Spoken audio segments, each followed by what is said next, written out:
A little something from this decade, and way further in the future. Our company was decommissioning an office in the capital city of another state.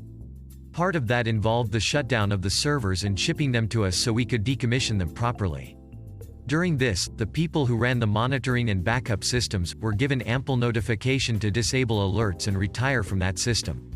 Surprise, surprise, they didn't. So while the server was in transit in the back of a truck, an alert was raised about a failure. A coworker responded to the call when it came into our queue. I fully supported his response, but the help desk manager didn't, nor did our manager. There was a bit of heat that came my way as the lead guy on it. But some things you're willing to take heat for. Especially when another team is caught out in a blatant lie.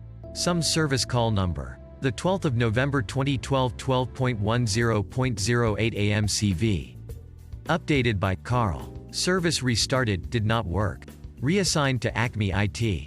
This call has been set to pending smart server guys, scheduled event due the 12th of November 12 3:00.00.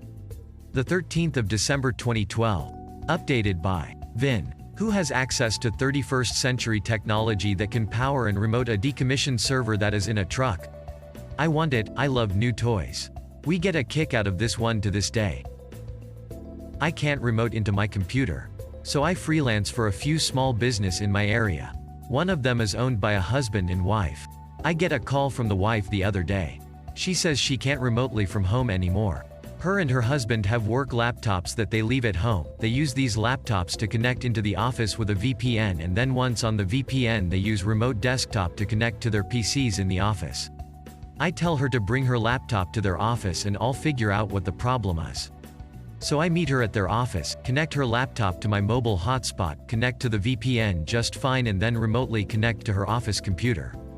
It all works fine. She just says packs up the laptop, and I figured it was just a glitch or something at the time she tried, and she never tried again.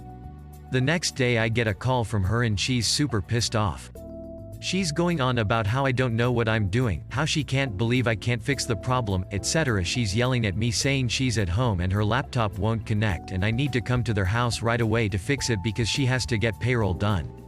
Okay, I head over to her house and start troubleshooting. Almost immediately I notice the laptop is connected to Wi-Fi but can't get out to the internet. When I show her that her laptop doesn't have an internet connection, she says, "Well, of course it doesn't. I canceled the internet at home. I figured since I always remote into my work computer and use the internet on that, I didn't need to pay for internet at two places." So I had to explain to her why she needed internet at her home. She calls the ISP to try to get internet service again, only to be told it will take 2 weeks for an installer to come out with new equipment. They don't allow self-installs, and won't ship out equipment. The tale of almost catastrophic server death.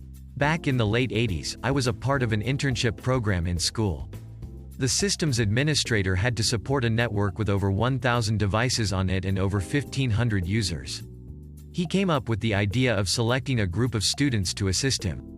We didn't get a wage, but we did learn valuable skills in IT, and this in turn has turned into an almost 30-year career for myself.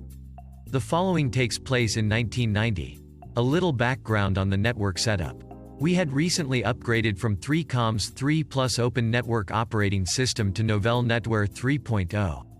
The servers were all 3COM 3 servers and were connected using BNC coax connection and connected to the school district's mainframe via a dedicated frame relay. One day, we get a call from a guidance counselor that her printer had stopped working. We had been diagnosing some connection problems between some of the servers and the mainframe.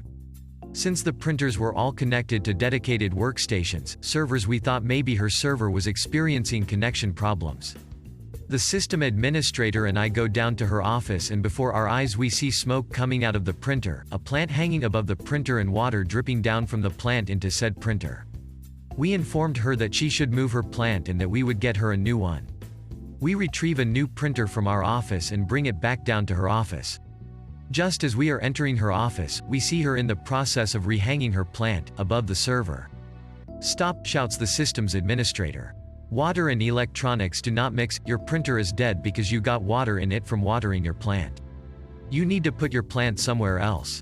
The systems administrator suggested a few safe places in her office. Luckily for us, she chose one of those safe places. It was this day that I learned some people are extremely dense when it comes to common sense and diagnosing the cause and effect. Thanks for watching, and don't forget to give a thumbs up if you enjoyed it. Have a good one.